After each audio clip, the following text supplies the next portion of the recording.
Assalamualaikum warahmatullahi wabarakatuh.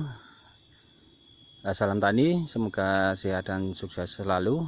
Alhamdulillah, pada kesempatan kali ini kita bisa berjumpa lagi dengan Mapen Channel, yaitu channel yang membahas tentang seputaran pohon kopi. Ya, pada kesempatan kali ini kita akan yaitu berbagi tips, yaitu bagaimana cara mengatasi ataupun menjaga pohon kopi ketika curah hujan tinggi kayak gini. Jadi kita tahu sekarang di bulan Desember, yaitu curah hujan di daerah saya ataupun di Indonesia itu sangat tinggi, hampir setiap hari hujan. Kita lihat kalau keadaan buah kopi jadi masih keadaan kayak gini. Jadi proses ataupun fase pengisian buah ya. Jadi bagaimana kita menjaganya? Karena kalau tidak kita melakukan perawatan yang intensif, yaitu nanti akan terjadi kerontokan pada buah-buah kopi tersebut, sehingga kita kemungkinan akan gagal panen di fase pemanenan buah nantinya. Sebelumnya terima kasih kepada teman-teman yang sudah menonton, yang sudah subscribe, membantu perkembangan channel ini. Yang belum subscribe untuk bisa subscribe untuk membantu berkembangnya dan mengetahui informasi terbaru dari channel ini. Ya, langsung saja, yaitu langkah apa yang harus kita lakukan, yaitu tentunya kita harus melakukan ini teman-teman, pemangkasan rutin.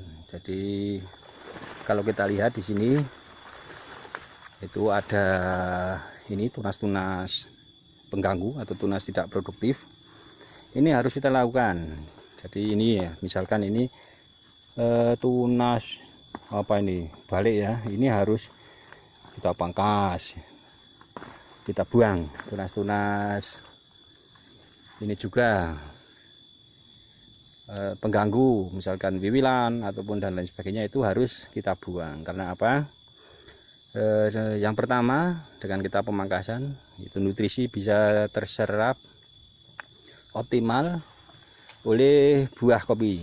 Yang kedua, tentunya dengan kita melakukan pemangkasan, yaitu kita memberikan ruang untuk dapat sinar matahari masuk ke dalam ini ranting ataupun percabangan. Jadinya akan dapat menyinari secara langsung buah kopi, yang tentunya akan membantu proses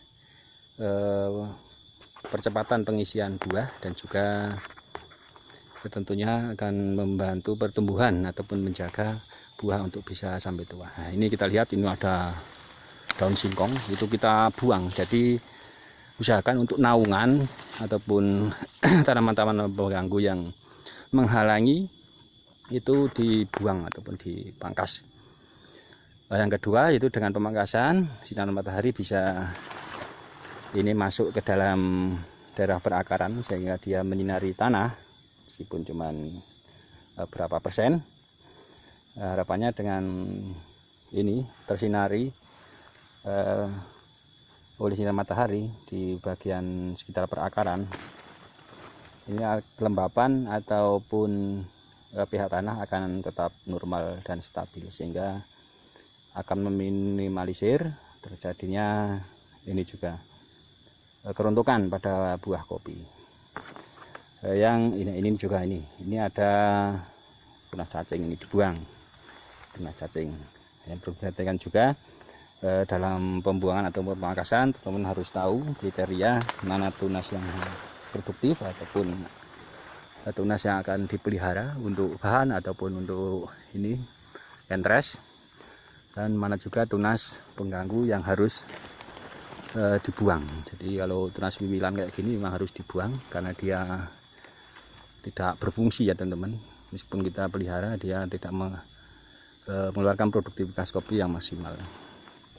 Ini ciri-cirinya, ini kayak gini, tidak ada pupus lanjutan, jadi dia hanya 2 atau 3 ruas. Yang selanjutnya ini di daerah perakaran. yang harus kita lakukan ini teman-teman, kita harus membersihkan ini gulma ataupun rumput-rumput kayak gini. Jadi ini harus dilakukan. Ini sebenarnya juga untuk mengurangi ini hama penyakit. Jadi kalau rumputnya rimbun kayak gini, hama ataupun penyakit, jamur dan sebagainya ataupun hewan dan juga ini dia akan mengganggu di daerah pelataran. Nah, yang selanjutnya setelah kita bersihkan rumput, jangan lupa kita taruh pupuk. Jadi ini teman-teman, kita berikan pupuk. Nah, yang paling penting di sini dalam pemberian pupuk, ketika di musim penghujan kayak gini, teman-teman kalau bisa hindari ataupun kurangi yaitu penggunaan pupuk mengandung unsur N. Jadi kita menggunakan pupuk bersubsidi saja. Ini dia sudah lengkap, jadi ada unsur K-nya dan unsur P-nya. Jadi kalau bisa ketika fase ini pengisian buah kayak gini, terlebih di curah hujan yang sangat tinggi, teman-teman gunakan saja pupuk yang banyak mengandung unsur K-nya. Jadi dia akan membantu proses pengisian buah dan pemaksimalan ini pembesaran atau pengisian buah. Dan nantinya harapannya panen kopi kita akan maksimal dengan kita menjaga keadaan buah pada fase ini sampai nanti fase pemanenan. Yang selanjutnya jangan lupa ini, kalau kita lihat ini banyak hama teman-teman. Ini ada kelihatan ya, ini ada hama smooth dan juga rentan terkena hama penggerek buah ataupun penggerek batang, cabang dan perantingan.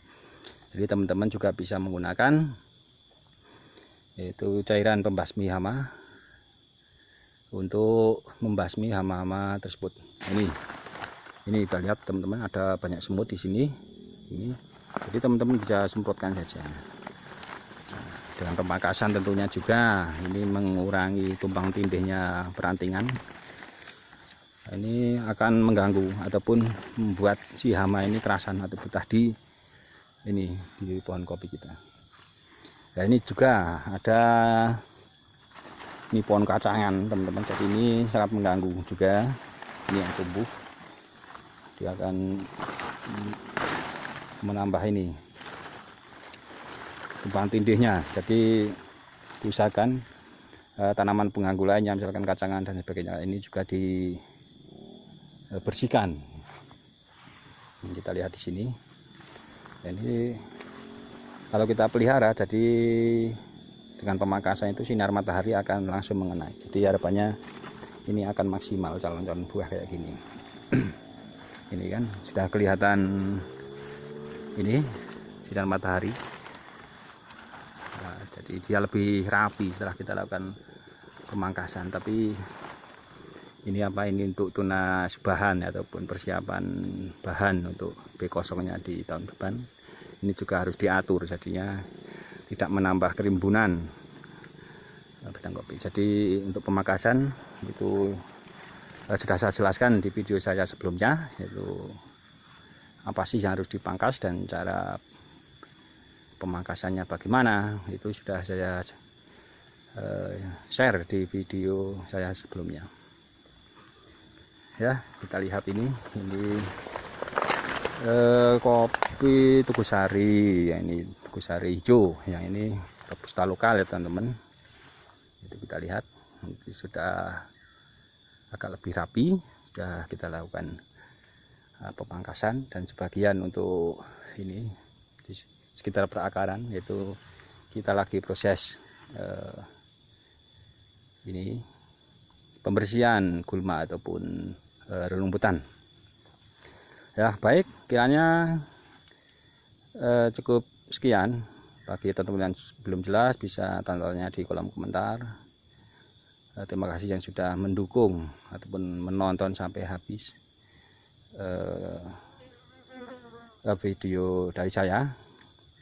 dan sudah membantu perkembangan channel ini juga. Mudah-mudahan informasi dari saya bermanfaat, dan cukup sekian. Assalamualaikum warahmatullahi wabarakatuh.